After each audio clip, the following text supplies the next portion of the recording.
Alors, vous êtes à Ouagadougou donc, pour l'inauguration du mausolée de Thomas Sankara. Alors déjà, comment est-ce que vous appréciez donc l'érection de ce mausolée en mémoire du père de la Révolution d'août 83? Merci. Vous me permettrez d'abord de réitérer toute la satisfaction qui est la mienne d'être aujourd'hui en terre du Faso, qui est un peuple et un pays que j'ai toujours admiré, et remercier toutes les autorités pour le chaleureux accueil qu'on a eu depuis ce matin, depuis l'aéroport jusqu'à la réception avec le président du Faso, et toute l'attention dont on a bénéficié depuis ce matin.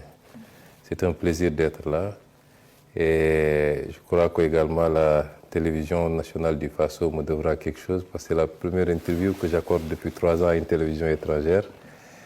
Et c'est vous dire l'importance que j'accordais à cette visite, qui est une visite qui a un double sens. D'abord, comme vous l'avez dit, je suis venu sur invitation de mon homologue, le Premier ministre du Faso, à qui j'avais exprimé d'abord mon souhait de venir pour une visite de travail.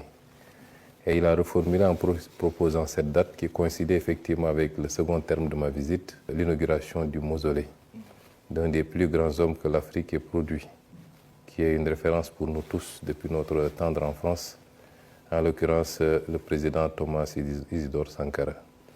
Et j'ai sauté sur l'occasion parce que coïncidence ne pouvait mieux tomber pour être là aujourd'hui. Et nous avons démarré effectivement les discussions de manière plus ou moins informelle.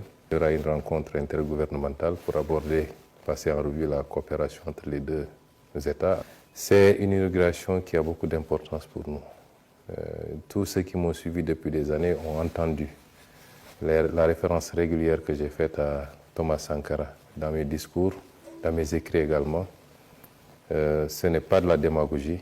Je considère que c'est un homme qui a beaucoup apporté à l'Afrique, qui certainement était peut-être un peu en avance sur son temps, mais qui aujourd'hui continue de nous inspirer dans la double dimension de son combat, dimension de souveraineté, de patriotisme, c'est extrêmement important, mais dimension également d'une gestion rigoureuse et sérieuse de l'État, sobre, pour être au service des populations. Et c'est pourquoi c'est important pour moi d'être aujourd'hui ici, de représenter à travers moi son Excellence le Président de la République, Bassirou Diomaye Faye, mais également tout le peuple sénégalais. D'accord, justement, que représente le président Thomas Sankara pour vous? Vous savez, nous sommes lancés en politique à partir d'un certain nombre de constats, des constats relatifs à des préoccupations internes au Sénégal, mais des constats beaucoup plus génériques par rapport au rapport de l'Afrique au reste du monde. Et évidemment, deux notions ont pris une importance particulière dans notre diagnostic de base qui a prévalu à la création du parti. La notion de patriotisme qui interpelle le Sénégal en tant que peuple, en tant que nation, en tant qu'État, et la notion de souveraineté qui renvoie au panafricanisme dans sa dimension la plus fluide.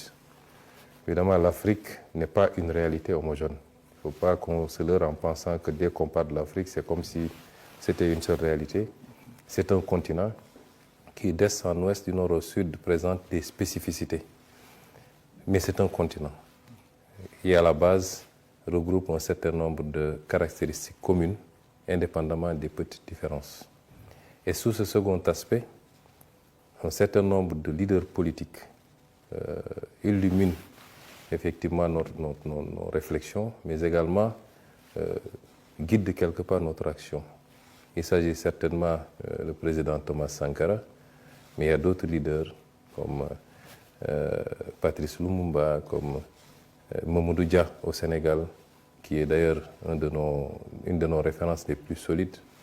Vous avez vu que récemment, le président Diomaye a rebaptisé la plus grande avenue chez nous pour lui donner le nom du président Mamadou Dia. Certainement d'autres, Kwame Nkrumah à côté. C'est autant de leaders qui nous inspirent. Évidemment, nous nous inspirons d'eux, mais en nous adaptant à notre contexte. Les contextes ne sont pas les mêmes et nous pouvons prendre beaucoup de leurs idées, de leur conception des choses, mais en l'adaptant à notre contexte, à notre temps et aux outils dont nous disposons aujourd'hui.